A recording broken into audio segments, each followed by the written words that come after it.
Nossa meditação de hoje será em Gênesis 38, 39 e 40.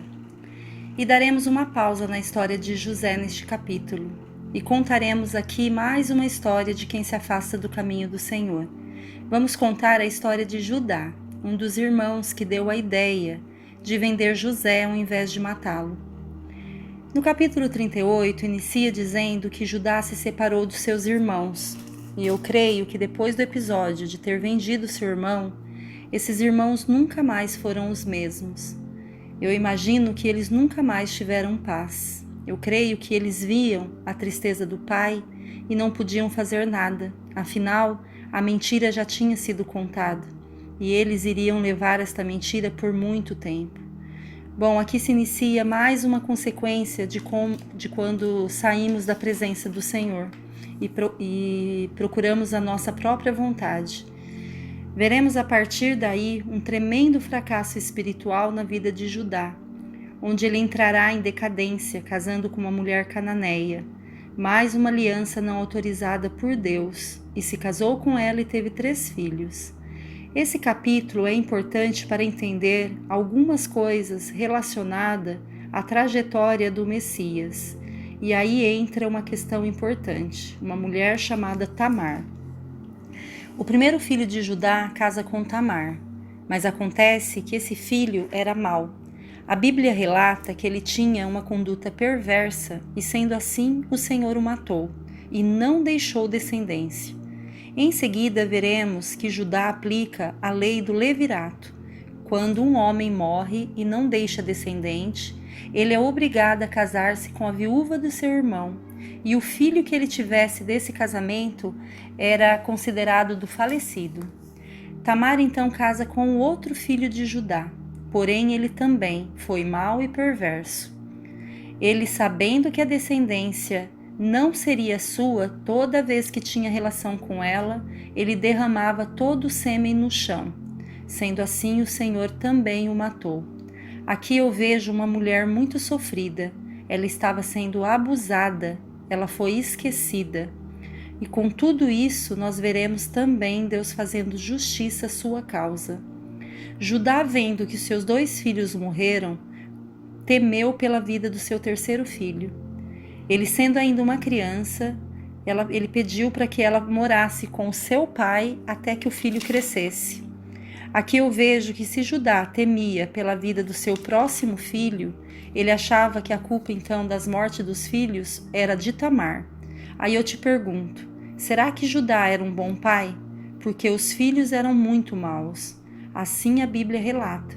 Ele não conseguia enxergar os erros dos filhos e provavelmente ele era aquele pai que passava a mão na cabeça dos filhos. Porque eu, sendo mãe de 2 meninos, eu conheço muito bem os meus filhos e sabemos do que eles são capazes. Por isso que temos que pedir a orientação do Senhor para criar os nossos filhos. Tamar aqui estava decretada ao esquecimento e morrer viúva, sem deixar nenhum descendente, porque naquela época ela não tinha permissão para casar de novo, sem ser com um da família de Judá. Legalmente, ela era considerada noiva do terceiro filho, então ela estava amarrada com ele. Ela, sendo jovem, não podia se relacionar com ninguém. Nesse meio tempo, a esposa de Judá também morreu. A Bíblia não relata, mas eu acredito que seja de tristeza. Ela havia perdido os 2 filhos e o outro estava sendo separado para casar com a viúva. Se Judá não queria entregar o seu filho, imagina ela sendo mãe. Eu acredito que ela não aceitava de forma alguma perder o terceiro filho para Tamar. A Bíblia relata que tempos depois Judá foi para Tímina e Tamar ficou sabendo. Ela aproveitou a situação, trocou suas roupas de viúva e cobriu seu rosto com véu, para ele não reconhecê-la. Sentou à entrada de Enaim, que fica a caminho de onde ele estava indo. Ele fez isso porque sabia que mesmo filho de Judá já crescido, ele não tinha lhe dado em casamento. É o que a Bíblia relata. Com o rosto encoberto, Judá não a reconheceu e achou que ela fosse uma prostituta e quis deitar-se com ela. Ela perguntou: qual a garantia que eu tenho de deitar-se com você. E ele prometeu mandar para ela um cabrito. Portanto, ela pediu algo como garantia, e o penhor que ela requereu foram objetos que serviria para identificar Judá. Judá aqui estava vendendo a sua identidade. Você verá que ele estava perdendo a sua identidade espiritual e depois ele reconquista essa identidade espiritual. Só que lá na frente, quando ele volta para perto do seu pai. Aqui ela pede o selo e aí ele vai perder, né? Ele vai entregar para ela o selo, o cordão e também deixa o seu cajado. Então ele deixa com ela todos esses objetos. E assim aconteceu. Tamar engravidou do sogro e ficou vivendo sua vida normal até que a barriga aparecesse. Passando 3 meses, chegou nos ouvidos de Judá que sua nora havia se prostituído porque estava grávida. E ele, sem saber que o filho era dele, a ordem foi: queime-a viva. Ela, sendo levada para fora, mandou o seguinte recado ao sogro: estou grávida do homem que é dono desses objetos, que é o selo, o cordão e o cajado, né? Que são o selo, o cordão e o cajado. Judá, reconhecendo, disse: ela é mais justa do que eu, pois eu deveria tê-la entregue a meu filho e não a entreguei. E aí ele reconheceu que ela era inocente. E sendo assim, nunca mais ele teve relações com ela. E assim Tamar estava grávida de gêmeos e deu o nome do seu primeiro filho de Pérez, e ao outro filho deu o nome de Zerá. Essa história me constrange, porque aqui vemos que Deus se levantou em seu favor e a justificou, porque lá no Novo Testamento veremos o nome desta mulher fazendo parte da genealogia de Cristo. Deus nos diz na palavra que faz justiça aos órfãos e às viúvas, e Judá não foi justo com a viúva. Por isso, ele mesmo declara: ela foi mais justa do que eu. No capítulo 39, voltamos para a história de José, que chegou no Egito, onde Potifar o comprou. E o capítulo já inicia com uma declaração linda da vida deste homem de Deus. O Senhor estava com ele, de modo que o fez prosperar. E passou a morar na casa do seu senhor. E Potifar, percebendo que ele era diferente, percebeu Deus na vida dele. Tudo o que ele fazia prosperava. Sendo assim, José passou a administrar todos os bens do seu senhor. A bênção do Senhor estava sobre tudo que Potifar possuía, pois José fazia com excelência. Em momento algum você vê José murmurando: José perdeu tudo. Lembra lá no capítulo 37 que vimos que ele seria testado até o último grau e mesmo assim não murmurou? Levantou a cabeça e seguiu fazendo sua tarefa com responsabilidade, zelo e amor. Ele sabia que Deus não havia desamparado. Ele conhecia o Deus do seu pai Israel. José era atraente, era um homem de ótima aparência. A Bíblia fala que ele era lindo. E Satanás, não contente, porque não acabou com a vida dele naquela cova, usa a esposa de Potifar para cobiçá-lo. O tempo todo essa mulher o provocava, querendo deitar-se com ele, e ele sempre a evitando, e algo me chamou muita atenção. Ele se preocupa com o seu senhor. Jamais ele faria algo tão perverso com Potifar, mas ele também se preocupa em não pecar contra o seu Deus. Que lindo! José era homem e a esposa de Potifar deveria ser uma mulher linda. Outro em seu lugar não pensaria 2 vezes em ceder aos seus encantos, mas se ele tivesse cedido, ele não passaria de amante da esposa do capitão da guarda e não teria oportunidade de chegar no alto escalão do Egito, como veremos nos próximos capítulos. E o tempo todo vemos José evitando essa mulher, e a Bíblia nos ensina a orar e a vigiar. E aqui José leva ao pé da letra. Ele vigia seus passos e suas atitudes o tempo todo.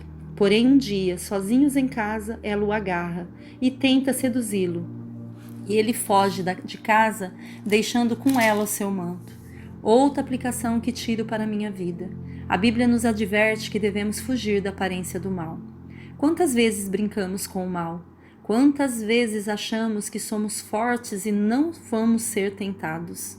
Uma mensagem que recebemos de um amigo dizendo que estamos bonita, uma conversinha atravessada pelo WhatsApp e não temos a coragem de bloqueá-lo, porque é apenas um galanteio, é apenas um elogio. Muitas vezes é a armadilha de Satanás para contaminar o nosso coração. Eu vou assistir o que é proibido, afinal sou adulta e não vou me deixar levar. José foi inteligente, ele sabia que se ele permanecesse ali, ele poderia ceder aos encantos, ao cheiro daquela mulher, mas ele fugiu.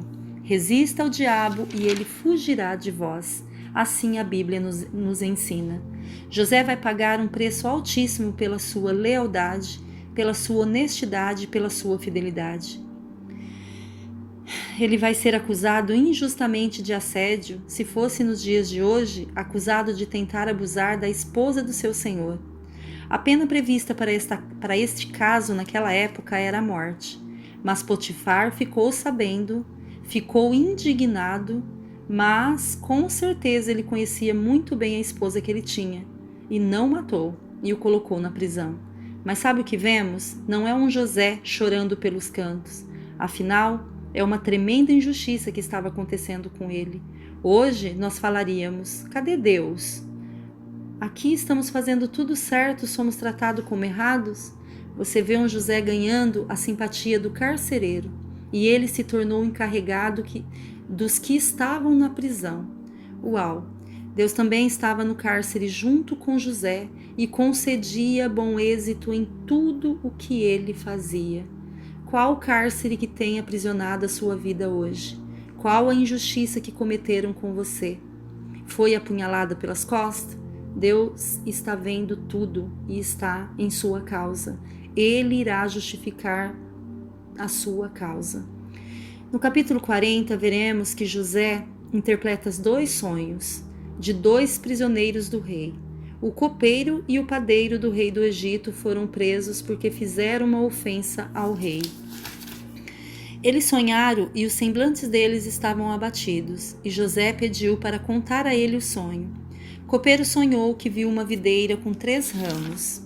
Ela brotou, floresceu e deu uvas que amadureciam em cachos. A taça de Faraó estava em suas mãos. Ele pegou as uvas e espremeu na taça de Faraó e o entregou nas mãos dele. E José lhe disse, em 3 dias Faraó vai exaltá-lo e entregar a sua posição novamente, e você servirá a taça na mão de Faraó.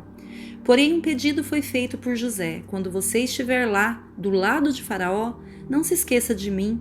E aqui é a primeira vez que vamos ver José tocando nesse assunto. Ele diz, pois fui trazido à força da terra do meu pai, da terra dos hebreus, e também aqui não fiz nada para ser jogado nesse calabouço. E o padeiro também contou seu sonho. Sobre a sua cabeça havia 3 cestos de pão branco. Tinha todo tipo de pães e doces, que o faraó apreciava. Mas as aves vinham comer da cesta em cima da minha cabeça. Mas infelizmente a interpretação desse sonho não era nada bom. José lhe disse, dentro de 3 dias, Faraó vai mandar decapitá-lo e pendurá-lo numa árvore e as aves comerão a sua carne. 3 dias depois aconteceu exatamente como José havia interpretado. O copeiro restaurou a posição de chefe dos copeiros e o padeiro foi enforcado. Porém, o capítulo termina nos relatando que, infelizmente, o chefe do copeiro não se lembrou de José. Ele se esqueceu de José. Porém, aqui me ensina que o ser humano pode falhar. O ser humano pode até esquecer de nós, mas Deus nunca nos abandona. Ele nunca se esquece. Descansa e aguarde. Ele mandará a vitória.